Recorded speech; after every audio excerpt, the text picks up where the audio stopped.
외출 전 미세먼지와 초미세먼지 농도 확인은 이제 일상이 되는데요. 여름이 되면서 확인하는 게 하나 더 있죠. 바로 자외선 지수입니다. 장시간 자외선 노출은 일광 화상이나 피부 노화, 그리고 또 피부암의 주범이기 때문인데요.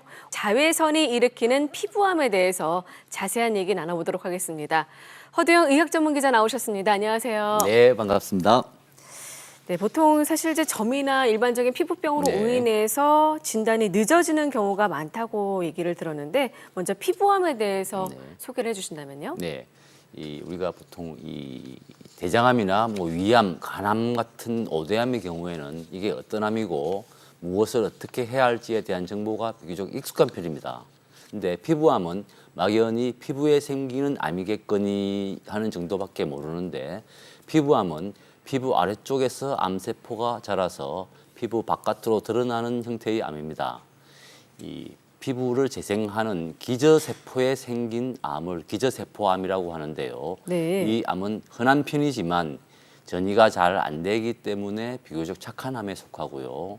우리 각질을 만드는 이 편평상피세포에 생긴 암은 전이가 잘 되기 때문에 좀 조심을 하셔야 됩니다. 그리고 우리가 피부의 색소를 결정하는 멜라닌 세포가 있는데요. 이 멜라닌 색소를 만드는 멜라닌 세포에 생긴 암을 이제 흑색종, 악성 흑색종이라고 하는데 네. 이 악성 흑색종은 전이가 빠르기 때문에 좀 무서운 암이라고 할 수 있겠습니다. 네. 사실 이제 서양인 대비 한국인 같은 경우는 피부암 발생률이 좀 낮은 편으로 알고 그렇죠. 있거든요. 예. 네. 그렇기 때문에 좀 특히 관심이 좀 없는 것 같아요. 서양 피부암은 이제 서양 사람, 네. 특히 이제 피부가 희고, 그다음에 금발 그리고 주근깨가 많은 분들이 좀 피부암에 잘 걸리는 걸로 통계가 나타나는데요. 네. 우리나라에서도 피부암이 좀 증가하고 있어서 잘 관찰해 두실 필요가 있습니다. 이 건강보험심사공단에 따르면은 이 피부암은 2013년에 15,000명 수준에서 2017년에 22,000명, 그러니까 5년 동안에 7,000명, 41%나 늘어났습니다. 많이 늘었네요. 많이 늘었죠, 네. 41%면. 그리고 이제 악성 흑색종 같은 경우도 연간 환자가 한 3,000명 수준이지만 점점 늘어나는 추세고요. 이 나이로 보면은 나이가 들수록 많이 생기는데 특히 이제 80대 여성이 가장 많이 발생하는 걸로 나타나고 있습니다. 네. 이 젊을 때는 뭐 햇볕을 아무리 쬐도 잘 모르지만은 자외선은 누적되는 효과가 있기 때문에 아무래도 이제 나이가 많을수록 그 피부암이 잘 발생하고 고령화 사회가 될수록 아무래도 이제 피부암 환자가 늘어날 수밖에 없는 구조가 되겠습니다. 네. 사실 그동안은 이제 피부암 얘기를 많이 좀 듣지 못해가지고 관심이 없었는데 네. 점점 증가 추세니까 좀 관심을 그렇죠. 지켜봐야겠네요. 예. 네.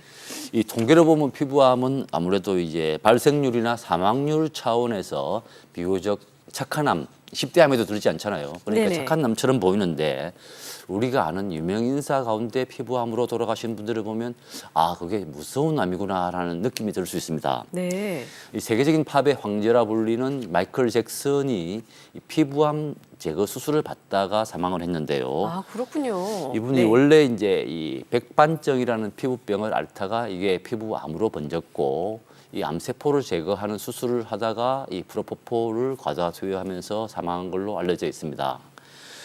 그래도 마이클 잭슨은 이제 서양 사람이니까 또 피부병을 앓았으니까 뭐 네. 그럴 수도 있겠다라는 생각이 들겠지만 우리가 잘 아는 신영복 교수님, 재작년에 돌아가셨잖아요. 네. 신영복 교수님도 피부암으로 돌아가셨습니다. 아무래도 이제 우리가 잘 아는 분이 피부암으로 돌아가셨다 그러면은 피부암이 조금 무섭게 느껴질 수도 있습니다. 네. 사실 다름암 같은 경우에는 이제 몸속에 생기기 때문에 잘 확인하기가 좀 그렇죠. 어렵잖아요. 예. 근데 피부암 같은 경우는 이제 겉에 보이기 때문에 좀 관심을 가지면 좀 맞습니다. 일찍 예. 발견할 수 있지 않을까라는 그렇습니다. 생각이 드는데요. 이 피부암은 좋은 점이 네. 눈으로 잘 관찰하면은 일찍 발견할 수 있다는 겁니다. 이 바로 얼마 전에 미국 펜실베니아 대학에서 재미있는 연구 결과를 발표했는데요. 네. 결혼을 하면 이 심각한 피부암에 걸릴 위험이 줄어든다는 통계를 발표했습니다. 그 이유는 뭘까요? 이유는 네. 당연하죠. 아무래도 이제 배우자가 배우자의 몸을 관찰하면서 네네. 이 피부에 모르는 점이 생겼을 경우에 이게 네. 웬 점이야 하면서 관심을 갖게 되잖아요. 그런 차원에서 이 피부 암의 증상을 일찍 발견할 수 있다는 겁니다. 실제 통계를 보면은 이 연구팀이 악성 흑색종으로 진단을 받은 5만 2천 명을 대상으로 조사를 했더니 결혼을 한 사람, 부부 생활을 하는 사람이 네. 이혼을 한 사람이나 결혼을 하지 않은 사람이나 사별한 사람 이런 집단과 비교했을 때 네. 이 피부암에 걸릴 위험이 굉장히 줄었다는 겁니다.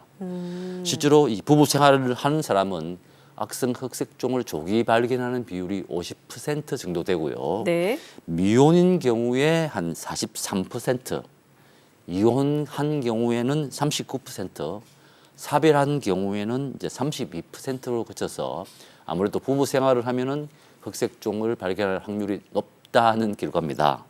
그리고 네. 결혼한 사람은 아무래도 결혼하지 않은 사람에 비해서 피부암에 대해서 적극적으로 치료를 잘 따르는 편이어서 이 피부암에 잘 대응한다고 통계가 나왔습니다. 네. 아주 재미있는 결과인 것 같은데요. 최근 탈코르셋 운동이 확산되면서 자외선 차단제도 바르지 말자라는 이런 얘기들이 나오고 있는데 사실 피부암의 가장 큰 주된 원인은 자외선으로 알고 있는데 아닌가요? 예. 네. 피부암의 가장 큰 원인은 이제 햇볕, 자외선입니다. 이 우리가 선크림이 단순히 예뻐지기 위한 미용의 용도라면은 바르고 안 바르고는 이제 개인의 선택이겠지만 네. 이 선크림은 아무래도 건강의 목적이 더 강합니다. 이 화장품 회사에서 이걸 이제 화장품 차원에서 선전하다 보니까 다들 화장품으로 인식하고 계신데요. 선크림은 피부암을 예방하는 가장 좋은 수단. 예를 들어서 우리가 비가 올 때 우산을 쓰지 않습니까? 네. 마찬가지로 자외선이 쏟아지면은 선크림을 발라야 되는 거죠. 이 탈코르셋 운동이 기존 관습에 얽매인 이제 이성의 아름다움, 관습에 얽매인 아름다움에서 벗어나자는 운동의 차원에서는 제가 이해를 하지만 외모를 전혀 꾸미지 않는 뭐 나는 자연인이다 뭐 이런 스타일의 운동은 아니지 않겠습니까? 네. 아무래도 뭐 화장실 가면 손을 씻듯이 또 이렇게 햇볕에 나갈 때는 선크림을 바르는 그런 습관이 좀 필요할 것 같습니다. 무엇보다도 자외선 차단제를 바르고 하루 한 30분 정도 이렇게 햇볕을 쬐면요. 네. 특히 비타민 D를 만드는 중요한 역할을 한다고 하니까요. 이 점 꼭 기억하시기 바라겠습니다. 네. 오늘 도움 말씀 감사합니다. 네, 안녕하세요.